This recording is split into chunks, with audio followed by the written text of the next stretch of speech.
guys all type of course, of names, it was hilarious. Yeah, I mean, well, actually, you guys, he's gonna be an enemy for life. Who? Damn, I mean, that's crazy. Like, did you actually do that to Academiks? What he's accusing you of doing? Did you actually do that? No, like, I was just. And by the way, that will be snitching though. I mean, not if he actually say that. I didn't, but also, I was just with Bootleg Kev, and I know it's a live stream, so that'll come out later. But I feel for dude, and this is not. I know people are gonna think this is some shots or some like satire, sarcasm. Am I wrong? Did two people try to break into his house? I never knew your opinion on that action. Or number one, if you thought it was true. Because I never knew about it. I shouted on the internet for like mad long. Maybe you didn't know about it at the time. That's what I'm talking about. When it was happening. But after you did know. Or when y'all was saying it was happening. But after you did know. Like, I look at you and I feel like you draw the line much earlier than that. Like, I feel like I don't feel like the showing up to the crib thing is even giving somebody who's been through situations with DJ Vlad, ransom, all that type of stuff. That is beyond the scope of possibility of where you would. When I thought it was real, I went to my guy and I said, "You didn't do this, did you?" He said, "No," and that was the end of it for me. Now, Rory from the Rory and Mal Show has been under fire for some tweets that he tweeted about 12 years ago, saying some very disparaging and disrespectful things about Beyonce, about her Blue Ivy, about black women in general. I mean, it was just some real nasty stuff. Now, he was catching heat from everybody. Now, mind you, they have a lot of enemies, so a lot of their enemies was also coming out and coming after him, right? So he made this apology. He called himself apologizing because when he first went into those Twitter spaces, he was being real condescending and was saying, "I won't apologize. I'm not apologizing for nothing," right? You know, he was going, you know, because, you know, I'm white and I say so. I don't have to apologize. Then you had Maul sitting right next to him. You know, you know what he doing. You know how a lot of our people, we always want to jump in front of W folks and protect them whenever they do something bad to us. Right? You always got that certain group of black folk. And my whole thing is, I'm like, Maul, he got to stand on his own. He said these tweets, right?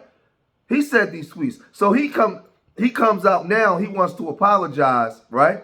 He comes out now to get out in front of everything, and he offers an apology and says this. Listen, man, I went into Twitter Spaces against all my friends. You think I'm a glutton for punishment? Yes. I think you're a glutton for punishment. I think you're a glutton for attention. I think you're a glutton for attention. Yeah. I don't know about that. It's not clout chasing. I don't want it to seem clout chasing. It's not that. But you do like when it's and your name is in it.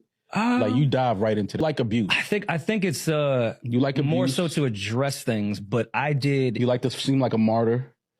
I wouldn't go that far. A martyr is a little. You want to seem like a martyr for the culture. I'll take this one on the chin, fellas. Don't worry about it. This is not one that I want to take on the chin whatsoever. But yes, I did go into Twitter Spaces. I don't think my intentions came off the correct way because I was in there to get my talking to. Why? But when I woke up this morning and listened back to some of it, I sounded very, very dismissive in the beginning. As you should have been.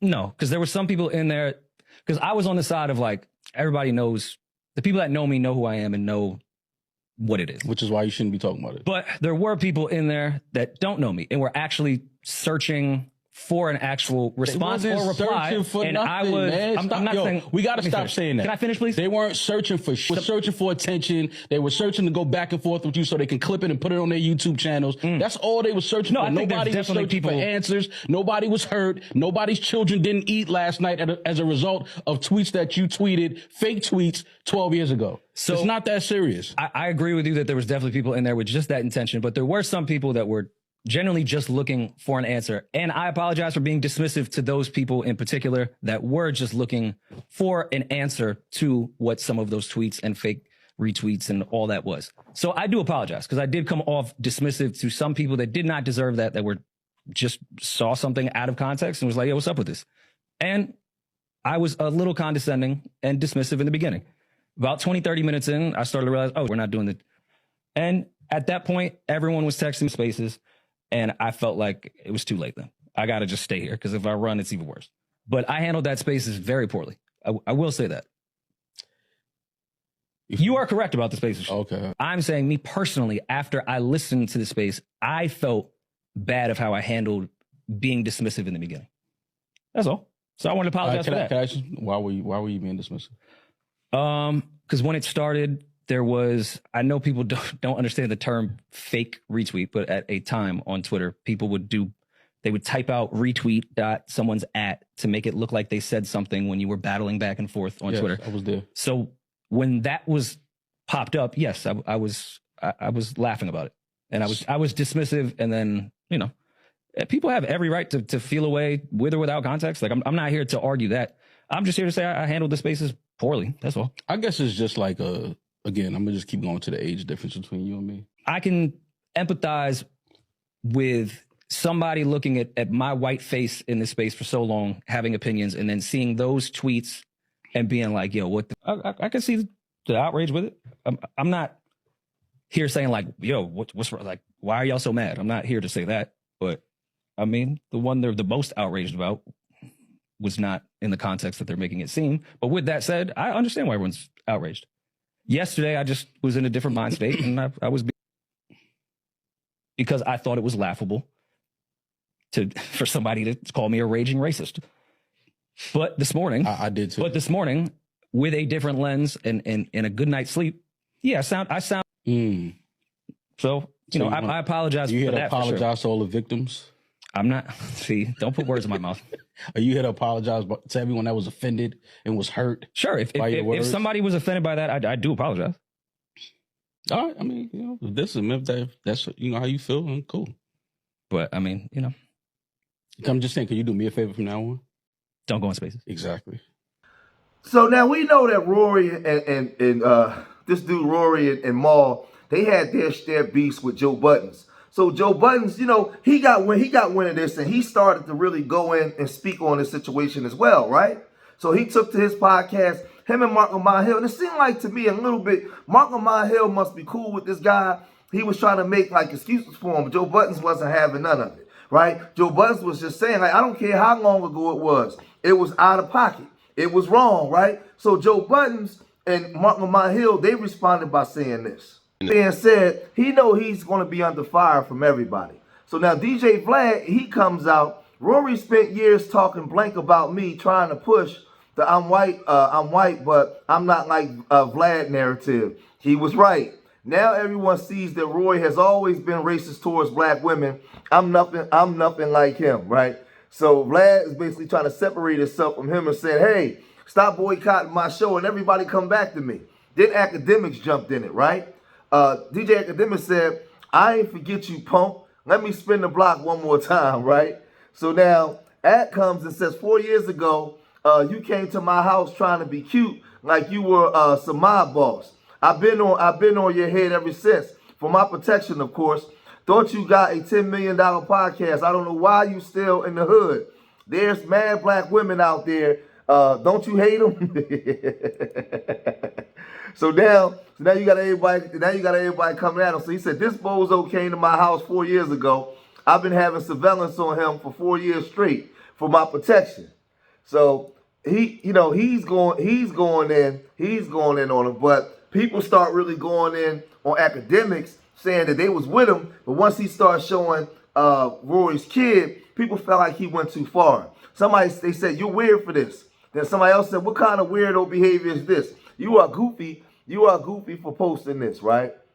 Then DJ Akademiks said, D-Rider, him coming to my house was asking to get a splifted then. Blank his whole family tree. Man, this thing is crazy, man.